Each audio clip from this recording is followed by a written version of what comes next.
आज मैं आपको ऐसी 5 चीज़ें बताऊंगा जो अक्सर हम लोग अपने रेफ्रिजरेटर में रख देते हैं और फिर वो बाद में बहुत ज़्यादा पॉइजनस हो सकती है। एक तो सबसे पहली चीज़ है प्याज। कई लोगों को पता ही नहीं होता, वो प्याज ऐसे का ऐसा रख देते हैं। कई लोग छीले बिना भी रखते हैं प्याज।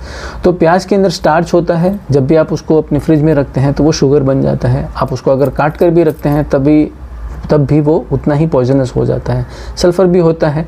आप जब किसी होटल में जाते हैं तो अगर आप सैलड्स खाते हैं तो आप ज़रूर उनसे पूछ लीजिए कि ये जो प्याज है, ककड़ी है, टमाटर है, ये कब का रखा हुआ है।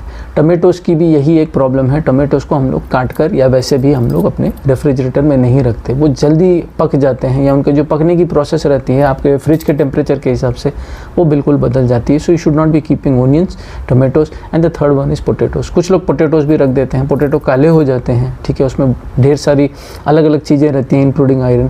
तो आलू को जब आप काट के अंदर रखते हैं, कच्चे आलू को, तो या तो उसको धोकर रख सकते हैं या उसको पानी में रख सकते हैं। ये एक ही दिन तक के लिए रहता है। एक दिन से जब आप रखते हैं ज़्यादा तो उसके अंदर भी स्टार्च रहती है, वो शुगर बन जाता है और आप जब इसको पका कर खाते हैं तो वो उतना ही आपको तकलीफ दे सकता है। इसमें मोल्ड भी क्रिएट होता है। चौथी चीज़ जो मैंने अक्सर देखी है लोगों को रखते हुए वो है गार्लिक यानी लहसुन। अब गार्लिक एक ऐसी चीज़ है, ये भी पंजेंट फ्लेवर की रहती है। जैसे अदरक है, गार्लिक भी पंजेंट फ्लेवर का रहता है। तो इसकी एक प्रक्रिया रहती है, आपके मुंह में जाकर या आपके पेट में जाकर एक प्रक्रिया है जो वो शुरू करता है पंजेंट फूड्स बेसिकली। तो ये आपके बॉडी के अंदर डिटॉक्स का भी काम करते हैं, एंटीबैक्टीरिया का भी काम करते हैं, बहुत सारी चीज़ें रहती हैं जिसको मारने का भी काम करते हैं। तो garlic is also great for your immunity, और you should be taking it और you should be peeling it only when you want it fresh. इसका मतलब होता है उसको एक कागज़ के बैग में रैप करके रख दीजिए, उसको कहीं पर ऐसी डार्क जगह पर रखिए। आलू को भी आप किसी डार्क जगह पे रख सकते हैं ताकि वो जल्दी ख़राब ना हो। आप फ्रिज में नहीं रखेंगे। लहसुन जब आपको फ्रेश चाहिए रहता है तभी आप उसको छीलिए और उसको खा लीजिए। उसको छील कर कभी भी आप रेफ्रिजरेटर में मत रखिए। वैसे भी लहसुन को रेफ्रिजरेटर में नहीं रखा जा। मैंने कुछ लोगों को देखा है रात को वो लोग कॉफ़ी पीते हैं तो वो लोग जो कॉफ़ी रहती है वही ग्लास वैसा का वैसा फ्रिज में रख देते हैं और उसको सुबह वो लोग कोल्ड कॉफ़ी की तरह पीते हैं।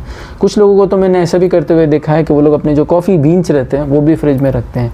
कॉफ़ी का काम है एब्सॉर्ब करना। आप अगर कभी परफ्यूम लेने गए होंगे तो देखा होगा कि अक्सर वो लोग जो परफ्यूम मारी हुई रहती है पेपर्स, उसको वो लोग कॉफ़ी के बीन्स के साथ रखते हैं so that you know it mixes and it absorbs the moisture.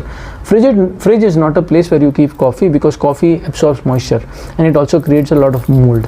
ये सारी चीज़ें मैंने आपको बताई, ठीक है, जितनी भी मैंने आपको चीज़ें बताई ये बहुत जल्दी मोल्ड क्रिएट कर लेती है। और मोल्ड जब क्रिएट होता है किसी भी चीज़ के पर वो सड़ने लग जाती है, आपके डाइजेस्टिव ट्रैक्ट के अंदर बस बैठती है वो वहाँ पर, तो आपको लीकी गट हो सकता है, आपको पेट में इन्फेक्शंस हो सकते हैं। आजकल तो आप देखेंगे बच्चे कहीं पर भी जाते हैं बाहर खाना खाने के लिए, जैसे ही घर पे आते हैं वो लोग उल्टियाँ करने लग जाते हैं। It happens because they been eating a lot of food which is got a lot of bacteria. फिर होता क्या है, एक लूप चलने लग जाता है। फिर आप एलोपैथी डॉक्टर के पास जाते हैं, वो आपको एंटीबायोटिक्स देता है। एंटीबायोटिक्स आपके पेट का अच्छा बैक्टीरिया भी मारते हैं।